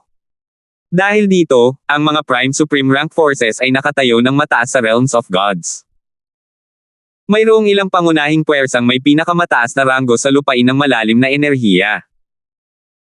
Sa kabilang banda, mayroong mahigit 12 puwersang may pinakamataas na ranggo na pangalawa lamang sa kanila. Ang mga puwersang ito ang malamang na mag-recruit sa iyo. Mayroon din silang mga advanced na Supreme God sa kanilang hanay. Ang ilan sa kanila ay hindi mas mahina kaysa sa pinakamalakas na advanced na Supreme God sa mga Prime Supreme Rank Forces. Kung tutuusin, ang mga Prime Supreme Rank Forces ay mas malakas lamang dahil mayroon silang suporta ng mga Supreme Powerhouse, sabi ni Pong, hindi tulad ng mga Prime Supreme Rank Forces, maraming malalakas na sekta na may pinakamataas na ranggo. Pagkatapos ng isang paghinto, nagpatuloy si Pong sa pagsasalita, kaya ko sinabing gawin mo ang iyong makakaya para mauna sa pista ng 7 mansyon. Tiyak na maaakit mo ang atensyon ng malalakas na puwersang ito na may pinakamataas na ranggo kung gagawin mo iyon. Tutal, wala ka pang ang 3,000 taong gulang pero naunawaan mo na ang sword daw. Hindi mo na kailangang pag-usapan ang iyong likas na talento at kasanayan sa pag-unawa. Ang mauna sa ranggo ay magpapatunay na mayroon kang lakas ng isang nangungunang advanced na Lord of Gods kahit na isa ka lamang intermediate Lord of Gods. Malaki ang maitutulong nito sa iyong talento. Sa oras na iyon, paano sila hindi magiging interesado? Kung si Alvin ang unang nakapwesto sa pista ng 7 mansyon, opisyal siyang kikilalanin bilang kasing lakas ng isang nangungunang advanced na Lord of Gods. Dapat malaman ng isa na ang mga nangungunang advanced na Lord of Gods ay may lakas na maihahambing sa mga ordinaryong rudimentary na Emperor of Gods. Isipin mo na mayroon kang ganoong lakas noong siya ay isang intermediate na Lord of Gods lamang. Mga puwersang may pinakamataas na ranggo, kumislap ang mga mata ni Alvin sa Pananabik at Pananabik. Ito rin ang kanyang layunin bago pa man ito nabanggit ni Pong. Wala na talaga siyang gaanong oras para maging mas malakas. 4,056. Kailangan kong mauna sa pista ng 7 mansyon. Nag-aalab ang mga mata at puso ni Alvin sa sigasig at determinasyon sa pakikipaglaban. Ang mga hawad lang sa kanyang daan ay magiging tontungan lamang niya. Nang dumating ang mga tao mula sa purong yang sect sa kanilang pansamantalang tuluyan, nagpaalam si Alvin kina Pong at Dylan bago ito bumalik sa kanyang bahay na gawa sa kahoy. Napansin ni Dylan na iba ang kinikilos ni Alvin kaysa dati kaya tinanong niya si Pong, ano ang sinabi mo sa kanya? Kanina, nakita ni Dylan sina Alvin at Pong na madalas magtinginan. Malinaw na ang dalawa ay nag-uusap sa pamamagitan ng voice transmission. Ngayong kakaiba na ang kinikilos ni Alvin, natural lang na tanungin niya si Pong tungkol dito. Hindi mahirap hulaan na may kinalaman ito sa mga sinabi ni Pong. Nagkibit balikat si Pong at sinabing, wala lang yan. Binigyang diin ko lang ang kahalagahan ng pagiging una sa pista ng 7 mansyon. Ipinaalala ko sa kanya na hindi lang siya gagantimpalaan ng malaki ng ating sekta, kundi makakatulong din ito ng malaki sa kanyang kinabukasan. Tutal, kung siya ang mauuna, tiyak na maaakit niya ang atensyon ng mahigit 12 malalakas na puwersang may pinakamataas na ranggo sa lupain ng malalim na enerhiya. Pagkatapos, nang aasar niyang sinabi, Junior Uncle Ye, kung si Alvin ang mauuna at Merekrot ng isa sa mga puwersang may pinakamataas na ranggo, ibig sabihin ay mas magaling siya kaysa sa iyo. Tutal, hanggang sa maging isang advanced Emperor of Gods ka, ang mga puwersang may pinakamataas na ranggo ay hindi magkukusa na imbitahan kang sumali sa kanila. Ngumiti si Dylan nang marinig ang mapangasar na mga salita ni Pong. Sinabi niya, mas malakas nga siya kaysa sa akin ngayon noong kasing edad ko siya. Ang kanyang potensyal at likas na talento ay mas mataas din kaysa sa akin. Sinimulan ko lamang atakehin ang atensyon ng mga kilalang puwersang may pinakamataas na ranggo pagkatapos kong maunawaan ang sword daw, at lalo na pagkatapos na ang aking kilalang banal na espada ay magkaroon ng kumpletong kaluluwa ng artifact. Kahit na noon, ire-recruit lamang nila ako kapag ako ay naging isang advanced Emperor of Gods. Kung hindi, hindi sapat para i-recruit nila ako. Napakamalay ni Dylon sa sarili. Nakangiting tanong ni Pong, Junior Uncle Ye, kung si Alvin ang mauna sa ranggo at sasali sa isang puwersang may pinakamataas na ranggo, isasaalang-alang mo ba ang pagsali sa parehong puwersang may pinakamataas na ranggo pagkatapos mong maging isang advanced Emperor of Gods? Kung ganoon, pareho kayong maaaring mag-alaga sa isa't isa. Pagkatapos, lalong luwanag ang mga mata ni Pong habang patuloy niyang sinasabi, kapag naging advanced Emperor of Gods na ako, sasama rin ako sa inyong dalawa. Sa oras na iyon, tatlo sa atin ang maaaring bumuo ng sarili nating paksayon sa puwersang may pinakamataas na ranggo. Maaari natin itong tawaging Pure Yang Faction. Napuno ng pananabik si Pong habang hinahayaan niyang lumipad ang kanyang imahinasyon. Nang makita ang ekspresyon ni Pong at marinig ang mga salita ni Pong, parang nawala ng malay si Dylon. Maya-maya, ngumiti siya at mahinahong sinabi, iisa man o hindi, hindi problema para sa amin ni Alvin na sumali sa isang puwersang may pinakamataas na ranggo. Gayunpaman, ikaw, dapat kang mas mag-focus sa pagiging isang intermediate Emperor of Gods muna bago mo isipin ang mga ganoong bagay. Sa loob-loob, dagdag ni Dylon, kahit na maging isang advanced Emperor of Gods ka pa, hindi mo alam kung kukunin ka ng mga supreme rank na puwersang iyon. Pagpasok sa bahay na gawa sa kahoy, umupo si Alvin nang nakakross ang mga paa sa kama habang nakapikit. Muling binalikan niya ang mga eksenang nasaksihan niya ngayon. Karamihan ay iniisip niya ang laban ni Basil at Moyo at ang panahon kung kailan tinambangan ni Handy si Lowell. Nagpakita lamang ng kanilang lakas sina Basil at Moyo sa kritikal na sandali. Pantay ang laban ng dalawa, ngunit dahil sa pagkakamali ni Basil sa paghatol, natalo siya ng labis. Kung tungkol naman kay Handy, bagamat nanalo siya gamit ang isang kasuklam-suklam na pamamaraan, walang duda na malakas din siya. Sa katunayan, kasing lakas din ni Lowell. Sayang at naloko at nawalan siya ng depensa, dahilan para matalo siya. Bamulong si Alvin, hindi mas mahina si Handy kaysa kina Basil at Moyo. Nandyan din si Lin Yuan. Malinaw na noong nilabanan ni Lin Yuan mula sa Howling Flame Sect ng Profound Jade Mansion si Hugh Riley mula sa Marionette Villa ng Green Province Mansion, nagpigil si Lin Yuan ng husto. Sa kabila nito, madali siyang nanalo. Sa kasalukuyan, pakiramdam ni Alvin ay mayroon siyang mahusay na pagkakaintindi sa lakas ng nangungunang 10 kalahok. Hindi niya kayang talunin sina Hugh Riley at Ender kaya hindi sila banta sa kanya. Bagamat napalakas na ni Archie ang kanyang cultivation base sa kaharian ng isang advanced Lord of Gods, batay sa kanyang pakikipaglaban kay Moyo, alam ni Alvin na hindi rin siya kalaban ni Archie. Sa katunayan, kahit hindi napanood ni Alvin ang laban, alam pa rin niya mas malakas siya kaysa kay Archie. Si Lowell ay kasing lakas ni Handy, Basil, at Moyo, ngunit malubhang nasugatan siya ni Handy ngayon. Kaya naman, hindi na siya kalaban para sa nangungunang 3 pwesto. Nandito rin si Roger. Bagamat napakalakas ni Handy, Basil, at Moyo, hindi inisip ni Alvin na malaking banta sila sa kanya. Sa katunayan, mas nanganganib siya kina Lin Yuan at Roger. Kung tutuusin, hindi pa naipapakita ni Lin Yuan at Roger ang kanilang buong lakas. Ang lakas na ipinakita ni Roger sa ngayon ay hindi kasing lakas ni Basil, Moyo, at Handy. Gayunpaman, sino ang makakasiguro hindi niya pinipigilan ang kanyang lakas at naghihintay ng kanyang oras? Ganoon din si Lin Yuan. Ang lakas na ipinakita niya sa ngayon ay mas mahina kaysa kina Basil, Moyo, at Handy. Walang duda na pinipigilan pa rin niya ang kanyang lakas. Walang nang-ahas na maliitin siya dahil siya ang panlabas na tulong na natagpuan ng Howling Flame Sect mula sa labas ng 7 Mansions.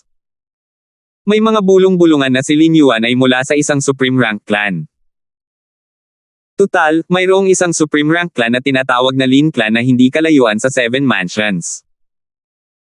Kasunod nito, may mga chismis din na si Romano, ang elder mula sa Howling Flame Sect, ay mula rin sa Supreme Rank na Lin Clan.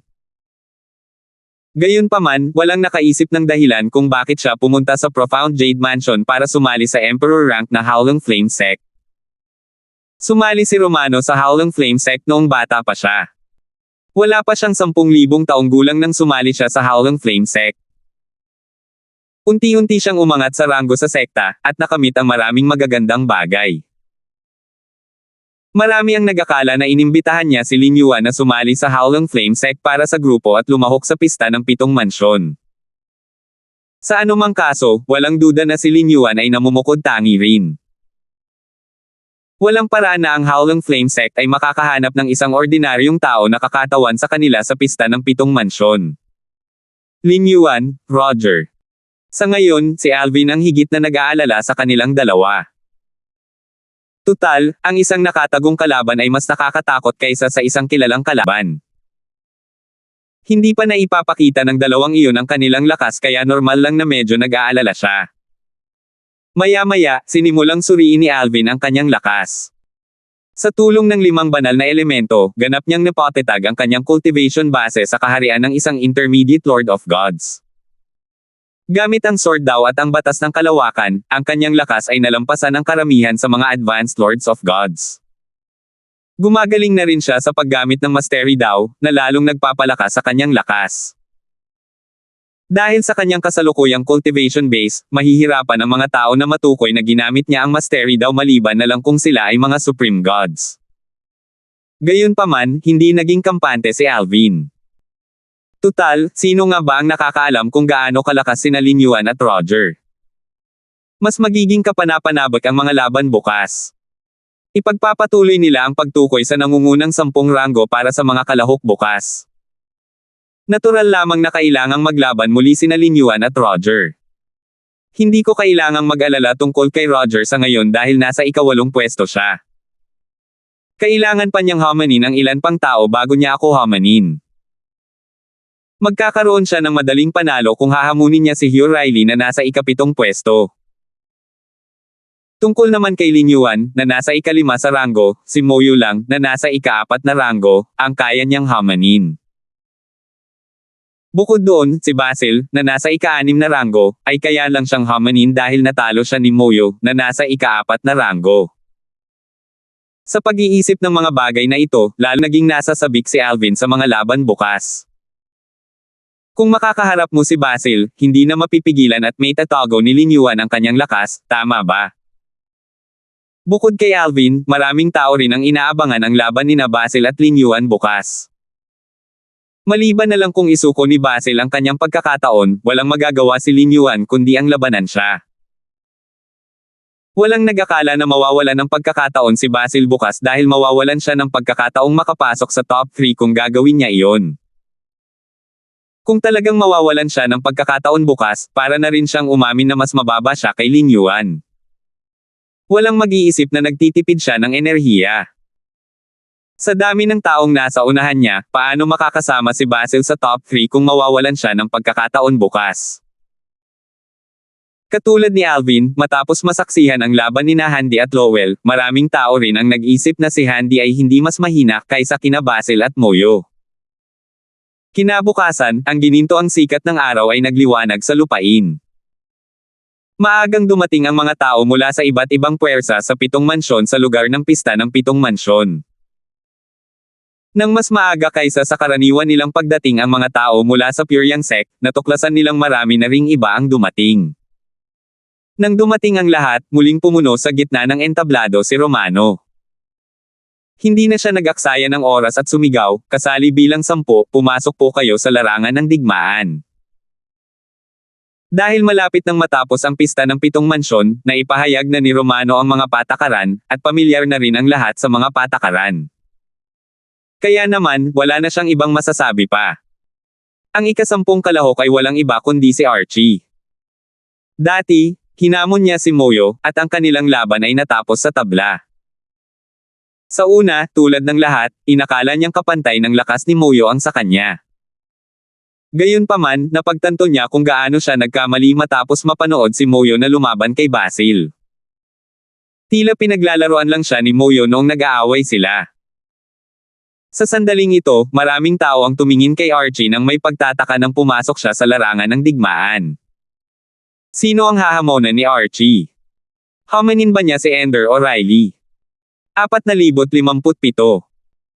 Nang pumasok si Archie sa larangan ng digmaan, medyo malungkot ang itsura niya. Mas lalo pa siyang nalungkot nang marinig niya ang mga tao na nag-iisip kung hahamunin niya si Ender o si Hugh Riley. Sa tingin ba talaga nila ay sina Ender at Riley lang ang kaya kong hamanin? Lumala ang ekspresyon ni Archie nang maisip niya ang ibang mga kalahok na may mas mataas na ranggo kaysa sa kanya.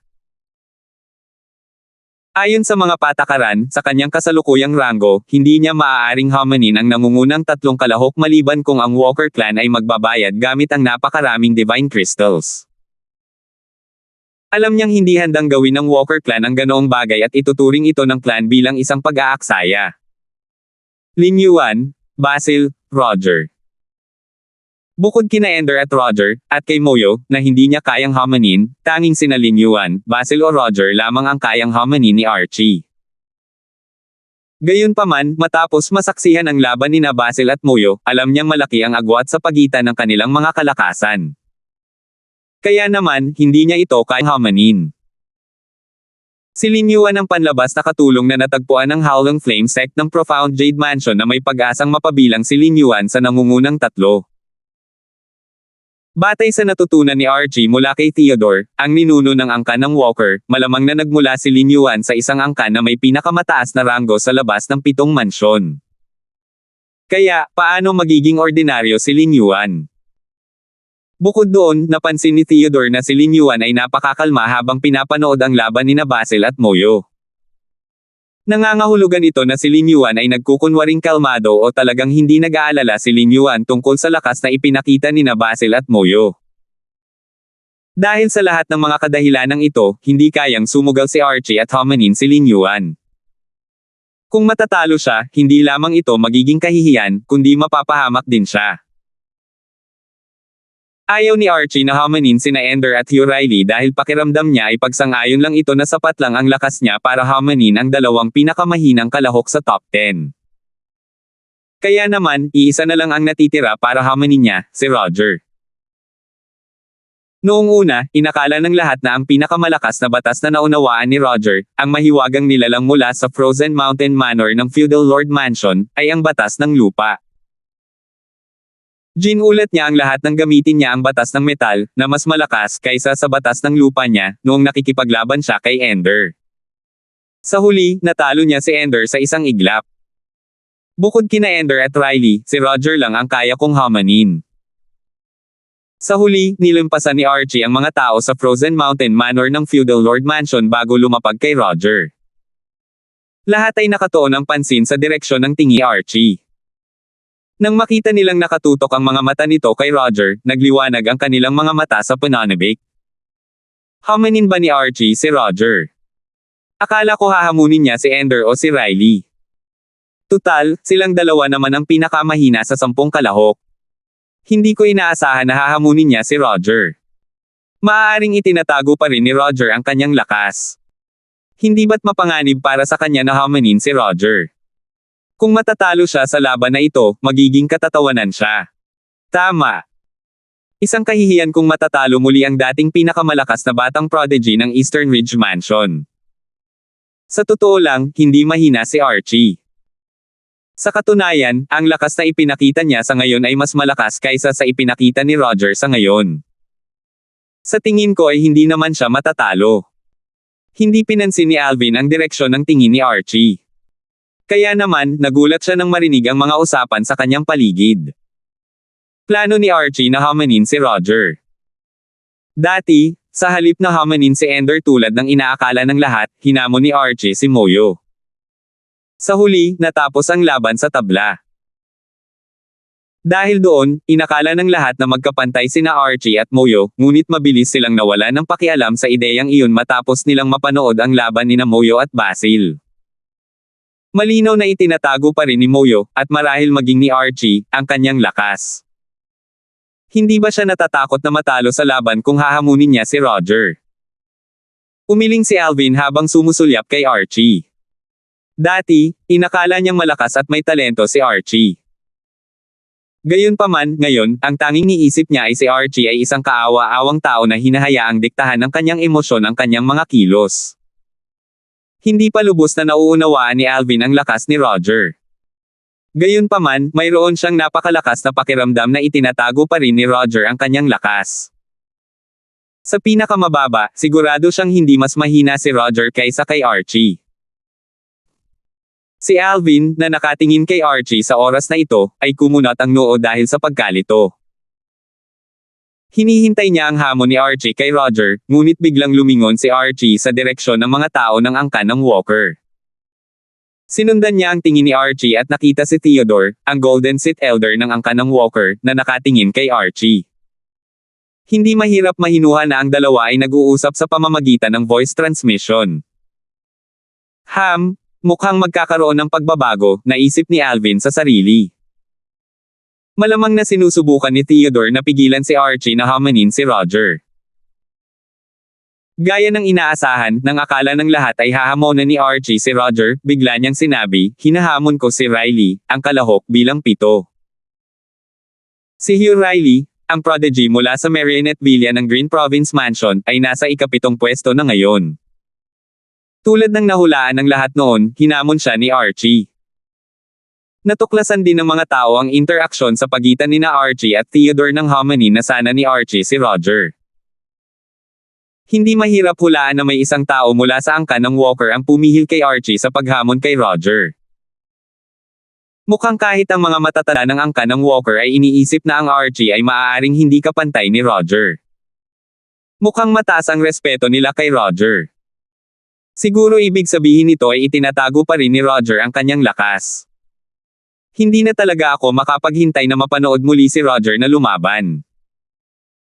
Nang marinig ni Archie ang masasakit na salitang ito, namula ang kanyang mukha sa galit at kahihiyan. Paano nangyari ang mga bagay-bagay ng ganito? Sa sandaling ito, pinagsisihan pa niya ang pakikinig kay Theodore at ang pagsuko sa paghamon kay Roger. Nako, ang tanga mo. Naisip ni Theodore sa sarili na may bahid ng kawalan ng magawa at pagkadismaya. Hindi niya maintindihan kung bakit kinailangan pang tumingin sa kanya ni Archie gayong nag-uusap sila sa pamamagitan ng voice transmission. Hindi ba't ipinapalam nito sa lahat na may isang tao mula sa angkan ang nagpapayo kay Archie na huwag hamanin si Roger? Dati, akala ni Theodore ay matalino si Archie. Gayunpaman, ngayon lang niya naramdaman na napakatanga ni Archie. Kasabay nito, ang iba pang mga matatanda mula sa angkan ng Walker ay nagtinginan sa isa't isa ng may pagkadismaya at walang magawang ekspresyon sa kanilang mga mukha. Pakiramdam nila ay pagod na pagod sila. Samantala, humakbang si Hugh Riley matapos ibigay ang hamon. Bagamat alam niyang hindi siya kasing lakas ni Archie, ayaw pa niyang aminin ang pagkatalo sa ngayon. Ang layunin niya ay labanan si Alvin sa hinaharap. Kung aaminin niya ang pagkatalo bago ang natalong kalaban ni Alvin, paano siya magiging karapat-dapat na hamanin si Alvin sa hinaharap? Dahil dito, naging seryoso si Hugh Riley sa kanyang laban kay Archie. Mabilis siyang umatake na parang bagyo sa sandaling kumilos ito. Dahil dito, nagawa niyang mabigla si Archie. Iisipin ng mga hindi nakakaalam na may malalim na galit si Hugh Riley kay Archie kapag nakita nila kung gaano ito kaagresibo. Noong una, hindi sineryoso ni Archie si Hugh Riley. Sa kanyang palagay, mas mahina si Hugh Riley kaysa sa kanya. Ang laban ay isang formalidad lamang, at sigurado siya sa kanyang tagumpay. Dahil sa kanyang kapabayaan, hinayaan niyang itulak siya pabalik ng atake ni Hugh Riley. Naghahanap ka ng kamatayan. Single ni Archie, na napaatras. Mas lalong lumakas ang kanyang galit nang maramdaman niya ang mga mapangutyang tingin sa kanya. Kasunod nito, sumabog ang kanyang katawan sa lakas habang sumusugod siya patungo kay Hugh Riley. Dahil dito, hindi nagtagal at si Hugh Riley, na siyang may kalamangan, ay tuluyang napigilan ni Archie. Sa loob lamang ng isang iglap, siya ay malubhang nasugatan ni Archie. Nang aatake na sana ulit si Archie, pumagitna si Romano at namagitan. Pagkatapos, sinabi niya, talo siya. Ito na ang katapusan ng laban. Pagkatapos magpalitan ng mga token, pinunasan ni Hugh Riley ang dugo sa gilid ng kanyang bibig at nakangiting sinabi, "Archie, ituturing kitang isang pagsubok mula ngayon. Kapag natalo kita sa wakas, nangangahulugan ito na bahagyang lumiit ang agwat sa pagitan namin ni Alvin. Sana ay hindi mo ako bibiguin at patuloy kang bubuo." Pagkaalis ni Hugh Riley, sa wakas ay napagtanto ni Archie na agresibo pala ang pag-atake ni Hugh Riley dahil inuring siya ni Hugh Riley bilang isang pagsubok sa kanyang paghamon kay Alvin. Paano niya nasabing ako ang kanyang pamantayan at ang agwat sa pagitan niya at ni Alvin ay magpapaliit sa araw na matalo niya ako? Hindi ba't ipinahihiwatig niya na mas mababa ako kay Alvin at hindi ko na kailanman maaabutan si Alvin sa buong buhay ko? Ang ekspresyon ni Archie ay lubhang hindi magandang tingnan nang maisip niya ito. Sa simula pa lang ay masama na ang kanyang pakiramdam, at ang mga salita ni Hugh Riley ay lalong nagpulole sa apoy. Ang kanyang mga titig ay nakamamatay habang nakatingin sa likod ni Hugh Riley. Napuno siya ng pagnanais na patayin si Hugh Riley sa sandaling ito. Kahit na noong pinatay ang kanyang lolo sa tuhod ni Dylan mula sa Puryang sect, hindi niya naramdaman ang ganoong kalaking pagpatay. Bagamat umangat si Archie mula sa ika-10 hanggang sa ika-7 pwesto, hindi siya masaya. Baka sa kanyang mukha ang kanyang masamang mood. Matapos ipaalala ni Romano kay Archie na umalis sa larangan ng digmaan, tumingin siya sa direksyon ng mga tao mula sa Puryang sect at sinabing, "Kasali bilang siyam, pumasok po kayo sa larangan ng digmaan." Ang ika-9 na kalahok ay si Ender. Maraming tao ang nag-akala na mawawala ng pagkakataon si Ender. Kaya naman, nagulat sila nang lumipad siya papunta sa larangan ng digmaan at direktang sumigaw, "Hinahamon ko ang kalahok bilang 4. Si Moyo ay kasalukuyang nasa ika-4 na pwesto. Naging eksakto ang laban ayon sa inaasahan ng lahat. Sa katunayan, makikita na medyo maalalahanin si Moyo. Nagpigil siya at natalo lamang si Ender pagkatapos ng 10 galaw. Napakalaki pala ng agwat natin. Matapos ang kanyang pagkatalo, tila natauhan si Ender. Ang kanyang kayabangan at pakiramdam ng pagiging higit na mahusay na lumitaw matapos ang kanyang mabilis na pagbuti ay naglaho sa sandaling ito. Lumalabas na mahina pa rin siya. Napakalakas ni Moyo at Basil. Mas malakas ba si Alvin kaysa sa kanila? Walang alam si Ender tungkol sa lakas ni Alvin noon. Ngayong bumuti na si Alvin, mas kaunti pa ang alam niya. Gayunpaman, sa sandaling ito, lubos niyang naramdaman na ang agwat sa pagitan niya at ni Alvin ay mas malawak kaysa sa kanyang inaakala. Sa pinakamababa, imposibleng malampasan niya si Alvin sa maikling panahon. 4,058. Hinamon ni Ender si Moyo at natalo pagkatapos ng 10 galaw. Hindi na kailangang sabihin pa, walang nagulat sa kanyang pagkatalo. Alam nilang siya, kasama si Hugh Riley, ang pinakamahina sa nangungunang 10 kalahok. Ngayong nasa ika-9 at ika-10 pwesto na sina Ender at Hugh Riley, inakala ng lahat na maglalaban-laban ang dalawa para sa ika-9 na pwesto pagkatapos nito. Imposibleng mas mataas pa ang ranggo nila kaysa sa ika-9. Si Roger na naman. Sa laban ni Ender, inaabangan na ng lahat ang susunod na laban. Tutal, pagkakataon na naman ni Roger dahil nasa ika-8 pwesto siya. "Kalahok na 8, pumasok po kayo sa larangan ng digmaan," sigaw ni Romano. Pumasok si Roger sa larangan ng digmaan ng mahinhin. Malaswa pa rin ang kanyang pananamit. Pagkababa niya, dumaan ang kanyang mga mata kay Lin Yuan, na nasa ika-5 pwesto, at kay Basil, na nasa ika-6 na pwesto, bago nila napunta si Archie, na nasa ika-7 pwesto. Hindi hinamon ni Archie si Roger dahil sa mga matatanda ng angka ng Walker. Hindi ko naisip na baka hamanin ni Roger si Archie. Sa tingin ko ay tiyak na hahamunin ni Roger si Archie. Sang-ayon ako. Nagdilim ang ekspresyon ni Archie, na nakarinig ng mga usapan sa kanyang paligid. Kasabay nito, sa ilalim ng mapagmasid na tingin ng lahat, sumigaw si Roger, "Hinahamon ko ang kalahok bilang 7, si Archie, ang prodigy mula sa angka ng Walker." Dahil inaasahan na ito ng mga tao, hindi sila gaanong nag-react. Sa halip, tumingin sila kay Archie nang may pangungutya. Lumipad si Archie papunta sa larangan ng digmaan na may maasim na ekspresyon sa mukha. Talagang pinagsisihan niya ang pakikinig sa payo ni Theodore kanina. Dapat sana'y hinamon niya si Roger sa halip na si Hugh Riley. Kung ginawa niya iyon, hindi sana siya nahihiya ngayon. Hindi pa rin niya alam na ibinigay niya ang sarili niya nang tiningnan niya si Theodore kanina habang nag-uusap sila sa pamamagitan ng voice transmission. Kung hindi, walang makakaalam na hinikayat siya ng kanyang nakatatanda na sumuko sa paghamon kay Roger. Normal lang na magbago ng isip kapag hinahamon ang isang kalaban. Walang sino man ang mag-iisip ng masama kay Archie dahil sa ginawa niya iyon. Gayunpaman, ang katotohanang nagbago ang isip niya matapos makinig sa kanyang nakatatanda, ay nagpaisip sa lahat na wala siyang sariling pag-iisip at hindi sapat ang kanyang pagiging mapamilit. Minsan, marami kang matututunan sa isang tingin pa lang. Pagkatapos lumapag, sinabi ni Archie sa tonong parang yelo, "Roger, kung ang lakas mo ay katulad ng ipinakita mo sa ngayon, wala kang laban sa akin." Sa sandaling ito, si Archie ay napuno ng matinding pagnanais na talunin si Roger. Hanggat natalo niya si Roger, makakabawi siya. Nang mapansin ang mapang-akit na mga salita ni Archie, mahinahong ngumiti si Roger at hindi sumagot. Dati, halos umabot na sa sukdulan ang galit ni Archie matapos niyang labanan si Hugh Riley. Hindi lamang siya natulak pabalik dahil sa sarili niyang kapabayaan, kundi nalaman din niya na agresibo ang pag-atake ni Hugh Riley dahil itinuring siya ni Hugh Riley bilang isang pagsubok sa kanyang paghahangad na hamanin si Alvin. Ang implikasyon na mas mababa siya kay Alvin ay labis niyang ikinagalit. Ngayon, nang makita kung gaano siya kawalang galang ni Roger, hindi na napigilan ni Archie ang kanyang galit. Sa sandaling ay anunsyo ni Romano ang pagsisimula ng laban, umalis siya na parang bagyo. Kasabay nito ay kumislap ang kidlat sa kanyang katawan.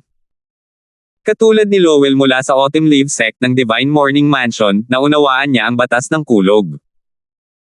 Nako, ang init ng ulo niya, naisip ni Roger sa sarili habang nakataas ang kilay. Pagkatapos, isang gininto ang liwanag ang sumilay mula sa kanyang katawan at sumugod patungo kay Archie, na siyang unang sumugod. Wala siyang balak na iwasan si Archie. Swoosh! Swoosh! Pinanood ng lahat ang mga lilang kidlat na sumalubong sa nakasisilaw na gininto ang liwanag, na nagdulot ng isang napakagandang paputok kasabay ng sunod-sunod na malalakas na pagsabog. Swoosh! Swoosh! Swoosh! Hindi tulad ng mga may mas mataas na cultivation base, hindi malinaw na nahuhuli ng mga may mas mababang cultivation base ang mga galaw ng dalawa. Patuloy na naglaban ng matindi sina Archie at Roger pagkatapos ng unang banggaan. Malinaw na mas malakas si Roger kaysa noong nakalaban niya si Ender dati.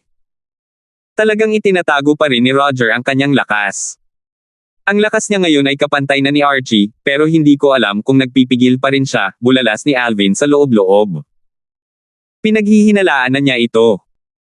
Kasabay nito, sina Archie at Roger ay nagpalitan ng mahigit 12 galaw.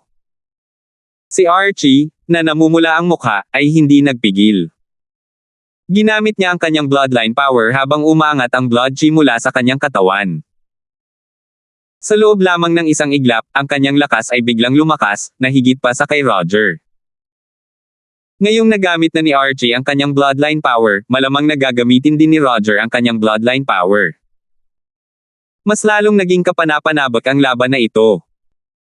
Gayunpaman, taliwas sa inaasahan ng lahat, ang banal na enerhiya ni Roger ay lalong lumakas habang ang nakasisilaw na gininto ang liwanag sa paligid niya ay lalong lumiwanag. Dahil dito, ang kanyang lakas ay mabilis na nalampasan ang kay Archie. Sa loob lamang ng isang iglap, nawala ni Archie ang kalamangan na kanyang nakuha. Bang! Bago pa man makapag-react ang mga tao, winasak na ni Roger ang atake ni Archie bago pinabalik si Archie gamit ang tatlong atake. Dumura si Archie ng dugo, at namula ang kanyang mukha. Habang lumilipad siya pabalik, tiningnan niya si Roger ng may gulat at hindi makapaniwala.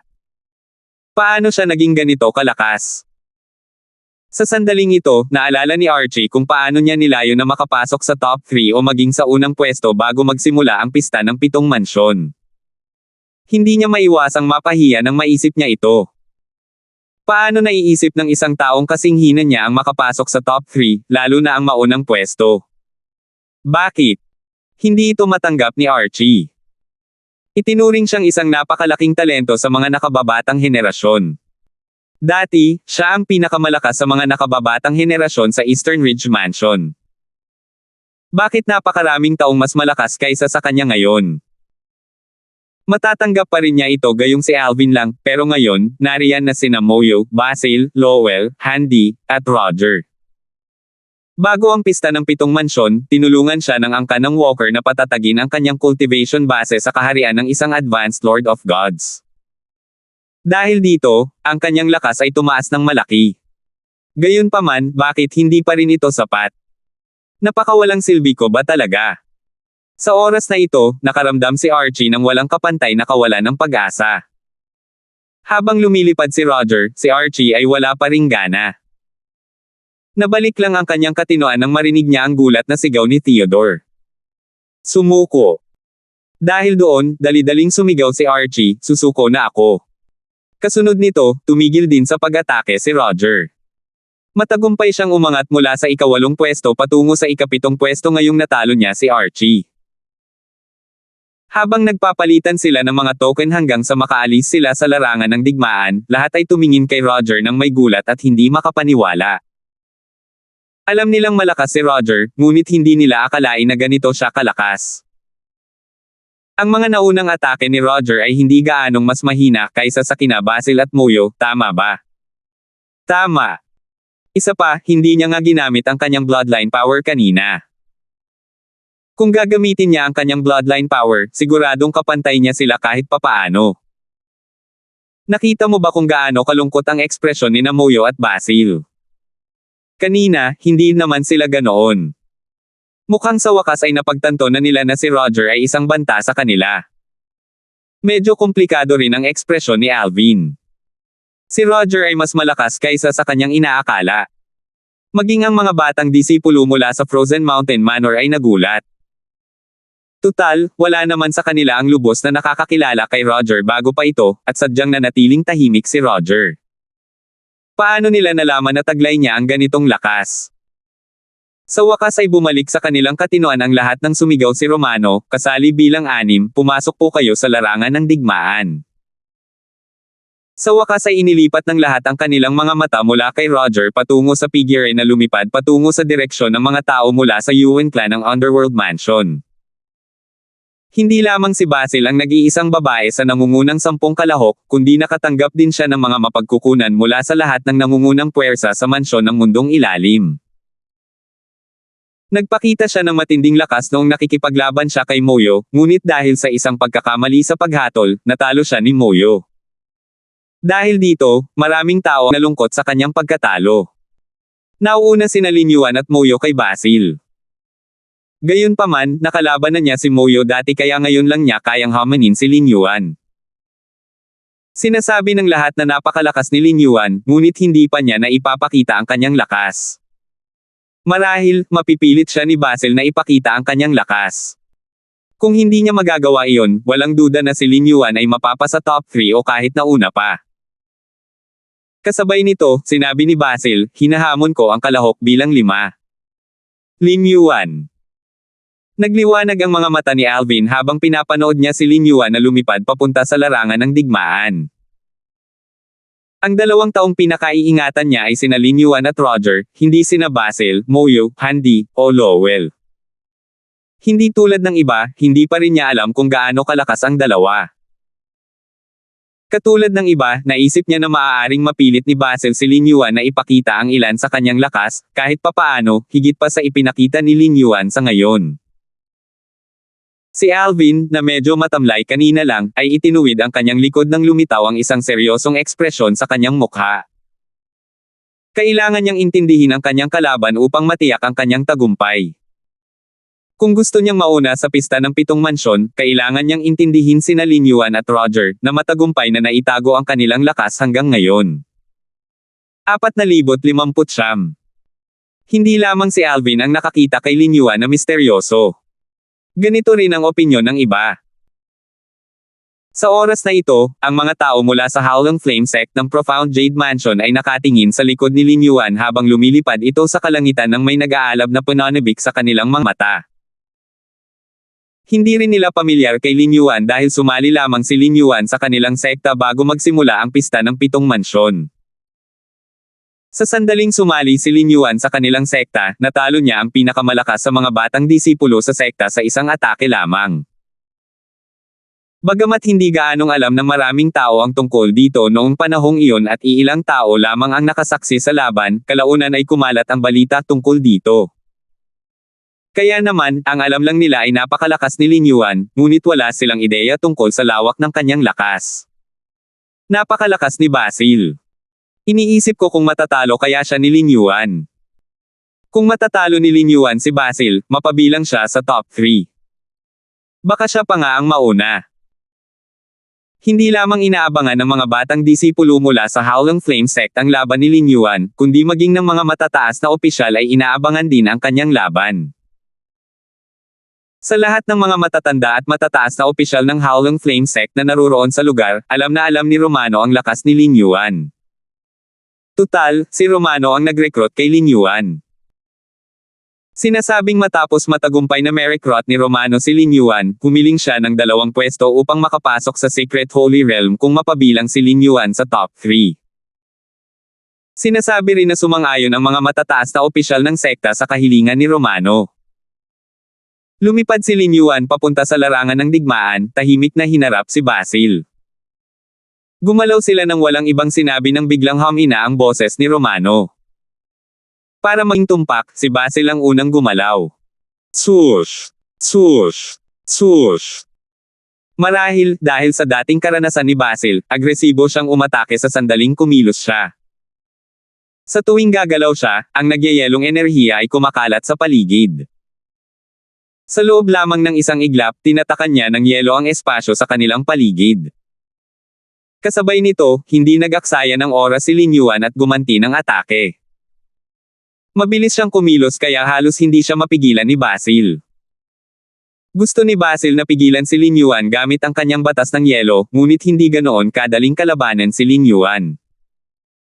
Bukod dito, naiintindihan niya ang batas ng pagkawasak na may mataas na kapangyarihang mapanira.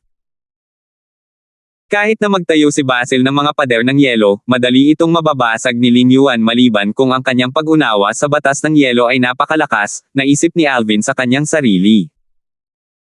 Sa loob lamang ng isang iglap, nakapagpalitan na ang 2 kalaban ng 12 galaw. Hindi naman talaga kasing hina ni Lin Yuan ang ipinakita niya. Seryoso ang ekspresyon ni Alvin. Napansin niya ang mga butil ng pawis na tumutulo sa noo ni Basil kahit na mabilis itong nawala dahil sa kanyang banal na enerhiya. Sa kabaligtaran, mukhang nahihirapan si Lin Yuan sa unang tingin, ngunit nakikita niya ang katahimikan sa mga mata ni Lin Yuan. Sa pagkakataong ito, biglang naninangkit ang mga mata ni Alvin. Gumagawa na ng lahat si Basil. Sa oras na ito, isang pagsabog ng enerhiya ang bumulwak mula sa katawan ni Basil. Lahat, kasama na ang mga matataas na opisyal mula sa iba't ibang puwersa, ay matamang nakatitig kay Basil. Swoosh! Swoosh! Swoosh!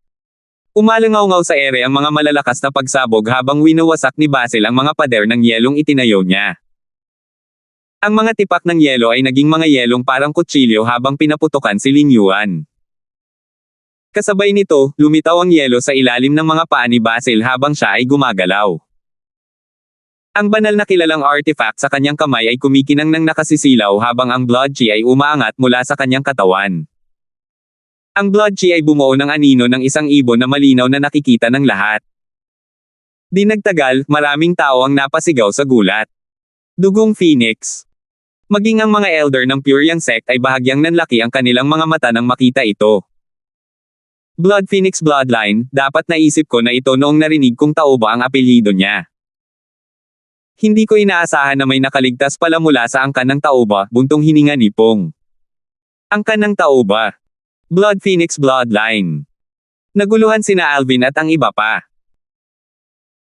Isang elder mula sa Purian sect ang sumulyap sa direksyon ng mga tao mula sa Feudal Lord Mansion bago niya ipinaliwanag, ang Taoba clan ay dating isang emperador rank clan sa Feudal Lord Mansion.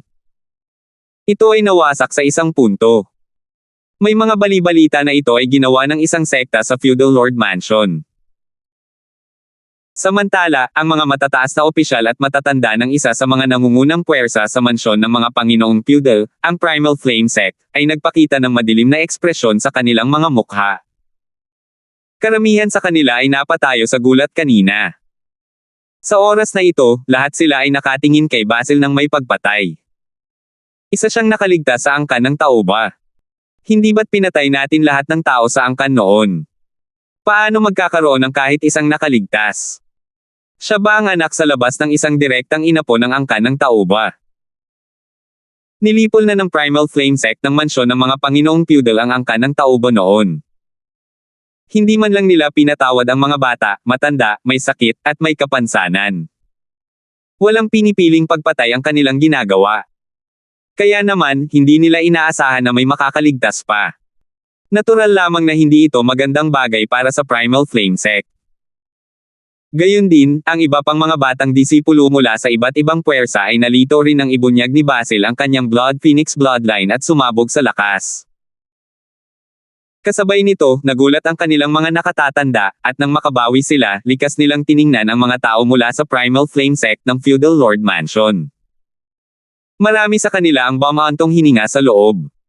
Mata para sa mata. Hindi ko inaasahan na may nakaligtas mula sa angkan ng Tauba. Bagamat bata pa siya at hindi pa lumalago ang kanyang potensyal, mayroon na siyang suporta ngayon mula sa Underworld Mansion. Walang magagawa sa kanya ang Primal Flame Sect ng Feudal Lord Mansion. Lumaki na siya ng husto at nagpakita na ng malaking potensyal. Kahit pa mag-alok ang Primal Flame Sect na bayaran ang Underworld Mansion para ibigay siya sa kanila, malamang na hindi ito papayag ang Underworld Mansion. Hindi lang iyon. Sino ang mag-aakala na hindi lang pala may nakaligtas mula sa angkan ng Tauba, kundi minana rin ng nakaligtas ang kapangyarihan ng Bloodline, ang Blood Phoenix Bloodline. Tutal, hindi lahat ng direktang inapo ng angkan ng Tauba ay kayang gisingin ang kapangyarihang ito. Hindi ginamit ni Basil ang Blood Phoenix Bloodline dati. Ginaisang ba niya ang kapangyarihan ng Bloodline na ito? Tama iyan. Kung ginamit niya ang Blood Phoenix Bloodline noong nilabanan niya si Moyo, baka hindi siya natalo. Ang atensyon ng lahat sa sandaling ito ay lumipat mula sa misteryosong si Lin Yuan patungo kay Basil. Ang kapangyarihan ng kanyang bloodline ay masyadong kapansin-pansin, kung tutuusin. Walang alam ang mga batang disipulo mula sa iba't ibang puwersa tungkol sa kasaysayan sa pagitan ng angkan ng Tauba at ng Primal Flame Sect. Wala rin silang alam tungkol sa Blood Phoenix bloodline ng angkan ng Tauba. Nalaman lamang nila ang tungkol dito mula sa kanilang mga nakatatanda. Noong nakaraan, may isang tao mula sa angkan ng Tauba sa mansyon ng mga feudal na Panginoon, na siyang gumising sa Blood Phoenix bloodline, na sumali sa Primal Flame Sect at lumahok sa pista ng 7 mansyon. Higit sa lahat, ang taong iyon ay nanguna sa 7 mansyon. Pagkatapos noon, iniwan niya ang Primal Flame Sect, na may balak na bumalik sa kanyang angkan.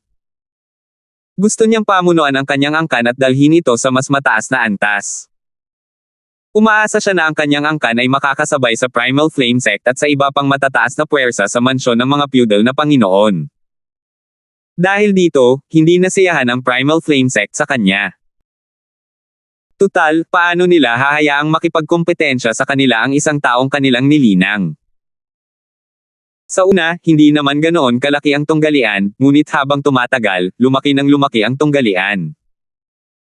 Sa huli, nagsikap ng husto ang Primal Flame Sect bago tuluyang lipulin ang angkan ng mga Tauba. Samantala, ipinagpatuloy ni Alvin ang pagmamasid kay Basil. Dapat ginaisang niya na lang ang bloodline power na ito. Nararamdaman ni Alvin ang kawalang tatag ng kapangyarihan ng dugo ni Basil. Bagamat malakas ito, mayroon itong kapintasan. Sa oras na ito, biglang kumilos si Lin Yuan. Katulad ni Alvin, natuklasan niya ang kapintasan ng Blood Phoenix bloodline. Dahil dito, hindi siya nag-atubiling gamitin ang kanyang bloodline power. Pagkatapos, inatake niya si Basil, gamit ang kanyang kapintasan para sa kanyang kalamangan. Sa loob lamang ng isang iglap, sinalungat niya ang kanyang bloodline power at pinalipad ito. Dumura ng dugo si Basil habang siya ay napalipad pabalik. Sumuko. Inilagay ni Lin Yuan ang kanyang mga kamay sa kanyang likod habang lumilipad sa ere at tiningnan si Basil mula sa malayo. Kasabay nito ay humupa rin ang kanyang blood chi. Kinailangan niyang aminin na isa itong medyo kalaban. Tutal, kahit sandali lang ito, nagawa niyang pilitin siyang gamitin ang kanyang bloodline power. Susuko na ako, sa wakas ay nasabi ni Basil, na ang mukha ay namumula. Kumislap ang kanyang mga mata sa kawalan ng pag-asang tumingin kay Lin Yuan. Sayang, wala na siyang magagawa. Malubha siyang nasugatan habang si Lin Yuan ay ligtas naman. Sa ilalim ng normal na mga pangyayari, ang atensyon ng lahat ay dapat na nasa Lin Yuan sa sandaling ito. Gayunpaman sa oras na ito, ang mga mata ng lahat ay lumingon sa pagitan ni Basil at ng mga tao ng Primal Flame Sect ng Feudal Lord Mansion. Tutal, karamihan sa kanila ay nalaman na ang kasaysayan sa pagitan ng angkan ng Tauba at ng Primal Flame Sect. Biglang, swoosh, swoosh, swoosh. Ilang matataas na opisyal mula sa Primal Flame Sect ng Feudal Lord Mansion ang lumipad patungo kay Basil. Pagkatapos ng isang atake, tatlong figure na may katamtamang taas ang lumipad din palabas, nakamarang sa daanan ng mga matataas na opisyal mula sa Primal Flame Sect na parang tatlong bundok na hindi maaabot.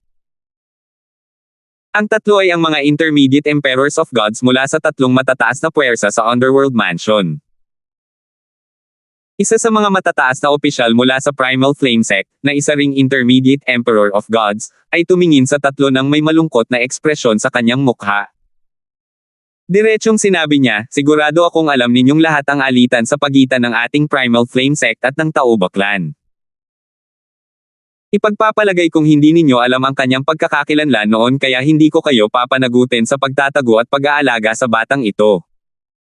Gayunpaman, ngayong alam mo na, hayaan ninyong sabihin ko sa inyo, ang batang ito ay dapat mamatay ngayon. Bagamat maraming tao mula sa Primal Flame Sect ng Feudal Lord Mansion ang dumalo sa pista ng 7 mansyon sa pagkakataong ito, ang lalaki lamang ang Intermediate Emperor of Gods na naruroon. Sa kabaligtaran, si Basil ay hindi lamang may proteksyon mula sa angkan ng Yuan ng mansyon ng mundong ilalim, kundi mayroon din siyang proteksyon mula sa iba pang matataas na puwersa sa mansyon ng mundong ilalim. Paano magiging kapantay ng isang lalaki mula sa Primal Flame Sect ang tatlong Intermediate Emperors of Gods mula sa tatlong nangungunang puwersa mula sa Underworld Mansion? Salamat po at sinamahan ninyo ako, ingat lagi mga master.